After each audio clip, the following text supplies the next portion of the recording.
Welcome to the 2019 Salmon School, Session 2. My name is Russell Gahagan from The Real Shot. Today we're going to talk about Line 101. Basically, I'm going to go through all the different types of lines that we use on the Great Lakes for trout and salmon fishing, the different applications that we use them for, and sort of which one you would like to use or should use based on my recommendation here for the different types of setups. We're going to start with your standard downrigger rods. Most guys today are running 2 downriggers, 3 downriggers. Some guys still have 4 or 5. Most guys for their downrigger rods are just running a standard monofilament line still. I do suggest running a monofilament line. We really like the stretch that mono gives us out on the Great Lakes. With as big and as aggressive as the trout and salmon are, having that stretch is a benefit. There's a couple of brands out there that we do sell, but my favorite is Andy monofilament. We've been using it for many, many years. I do prefer clear. Some guys like pink color, blue color. I prefer the standard clear. And generally 25 pound is our most popular size. We do sell quite a bit of 20. And then for the guys that respool kind of towards later in the year, that August, September time frame, some of the charters and tournament guys that'll come in and they're going to respool their downrigger lines late in the year when they're fishing for those bigger fish and they got the teeth are really going, and maybe you're going to do harbor patrol, we might bump you up to 30. But basically 20 or 25 pound clear Andy mono is what you want for your downrigger rods. I would suggest deciding based on how many spoons versus flashers and flies you run. If you're a pretty heavy spoon fisherman on your downriggers, I'd probably suggest 20. You're going to have a little more success with the lighter weight spoons like the Michigan Stingers.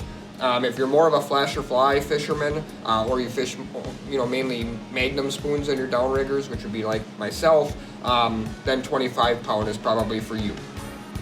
Once we start getting into the Dipsies, or slide divers, we run a couple different types of setups. The most popular one today for king salmon fishing at least is the stainless diver wire. This is Blood Run's version, 30 pound stainless 7-strand diver wire. We sell 2 brands here at The Real Shot. We sell the Blood Run model, and we also sell the Torpedo model. Both are very good quality trolling wire for your wire Dipsy setups. Both are 30 pound that we sell. The main difference between these 2 brands is Blood Run has what's called the bright color, that real bright stainless color, and Torpedo comes in more of a coffee color. You can see through the package. Some guys prefer that little bit darker color. That's the main difference between those 2. Now there's another variable involved in this. Torpedo Divers also makes a 19 strand, which is like a 30 pound wire, but breaks at 40 pound, and it's a little more forgiving. It's also that coffee color that their 7-strand comes in, but you can wiggle it around, move it around, do some things with it that you can't do with the 7-strand. To be 100% honest with you, the 19 strand has mixed reviews from my customers.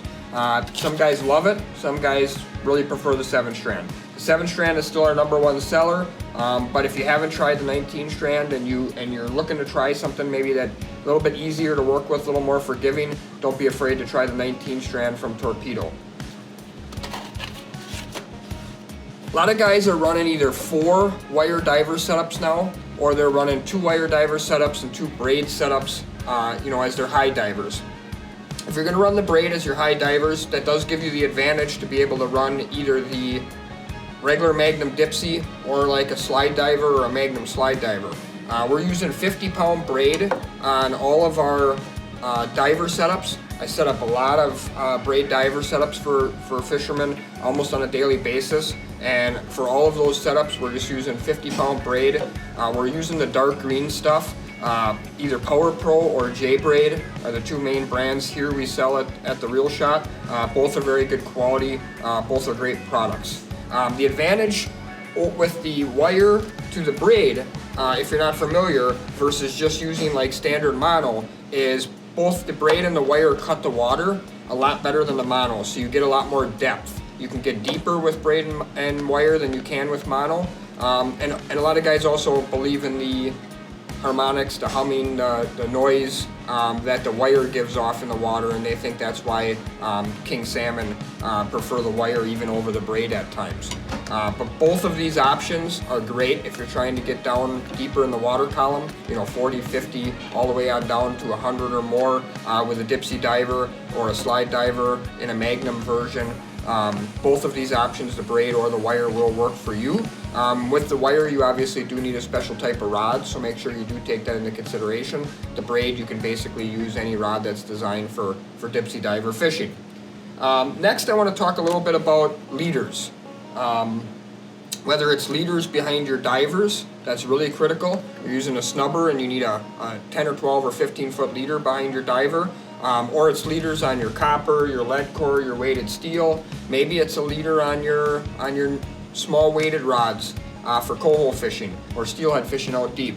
This is probably the most misused item I see on the Great Lakes, in my opinion, by all types of fishermen, and that is everybody wants to use fluorocarbon, and I think that's a big mistake. Here's the rule of thumb that I use. We sell a lot of Blood Run's fluorocarbon. I think it's a fantastic product. It's our #1 selling fluorocarbon here at the Reel Shot for salmon and trout fishing. This is my rule of thumb. If what you're tying up is going to go in the fish's mouth directly, you should use fluorocarbon. If it's not going in the fish's mouth, you should use mono. And the reason that I say that is because we like the stretch of mono. For leaders on coppers, lead cores, and braid, for a leader behind a diver, everything we're using nowadays, like I just mentioned, copper, lead core, braid, wire dipsies, braid dipsies, has zero stretch. There's no stretch there. The only stretch in any of those setups that I just mentioned is the snubber behind the diver on the Dipsy setups. So we need some stretch out of our monofilament. So when we get that fish to the back of the boat and he starts thrashing his head around and he maybe tries to make another run, we have something other than the rod that's going to give. So that's why we prefer monofilament for any setup that isn't going in the fish's mouth. So that basically means that we're going to use our 50-pound Blood Run fluorocarbon exclusively for tying flies and tying meat rigs.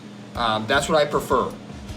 You can use 40 if you like. You can use, whatever pound you prefer, but 50 is my favorite. That's what I use it for. And I use mono for all of my other salmon and trout leader setups. Next, we're going to get into the weighted lines. That's kind of the most popular topic nowadays. Which one, what, how to. So the weighted lines is something that we generally run on planer boards. We've talked a lot in the past about copper. Lead core has been around for a long time. New to the game kind of is the weighted steel. I'll start with lead core. Lead core, as I said, has been around a long time. There's two main types of lead core, weights and styles of lead core we sell here at the Reel Shot. Your standard sort of 27-pound lead core. This happens to be some Blood Run I had left here up at the counter from spooling up somebody.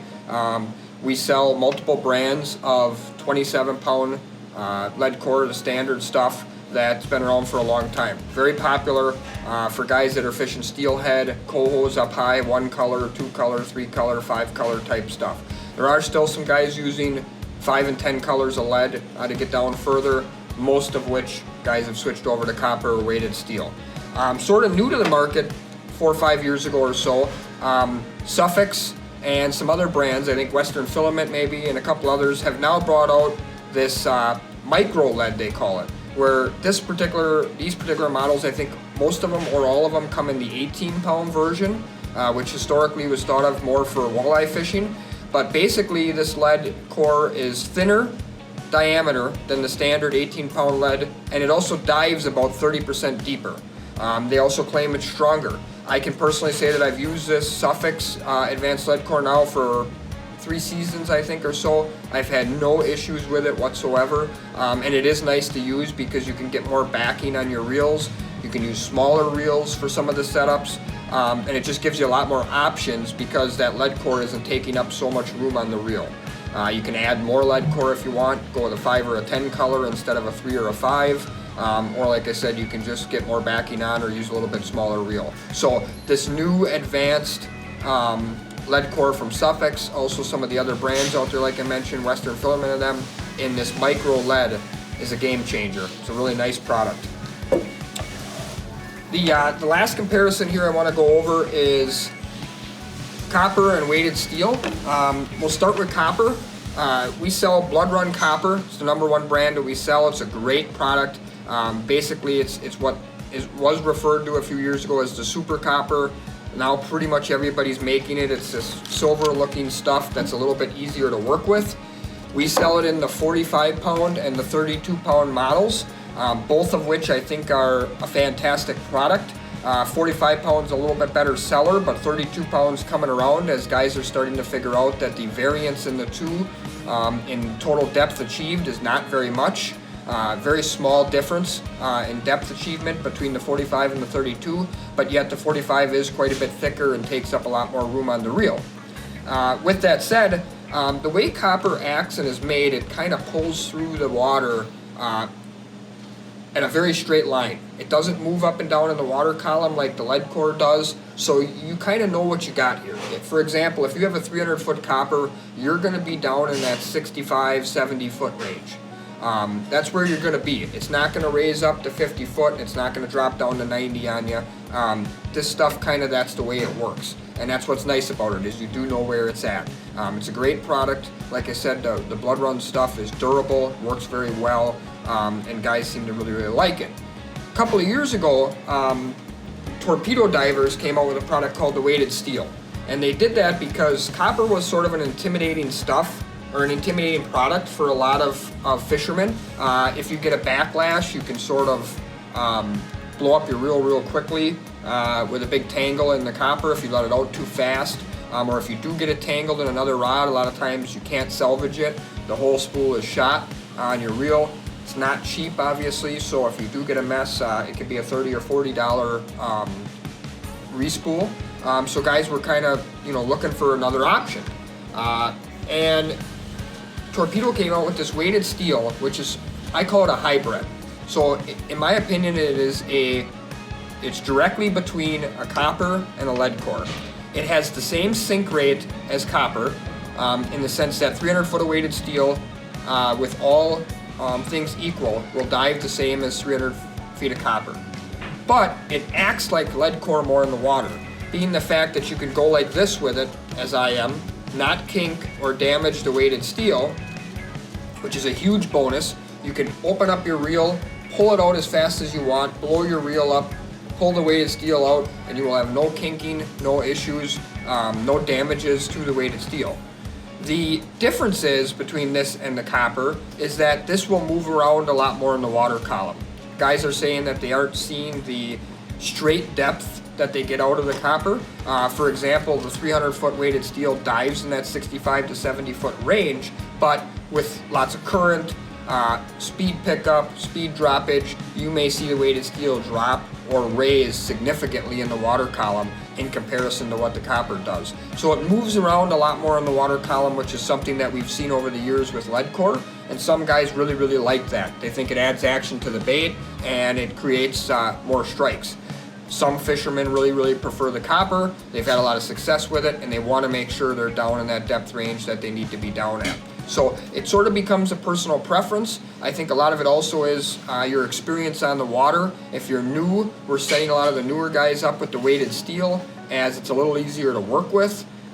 Originally, as you kind of get used to it, if you've been around a long time and you got a lot of confidence in copper, and you've had many years of copper setups, and you know they work for you, then our Blood Run 45 or 32 pound copper is probably best for you. If you have any questions, feel free to call me at 920-395-2079. Thank you for checking out our session 2 on Line 101 for the Great Lakes. We'll be bringing out another session very quickly. Good luck fishing.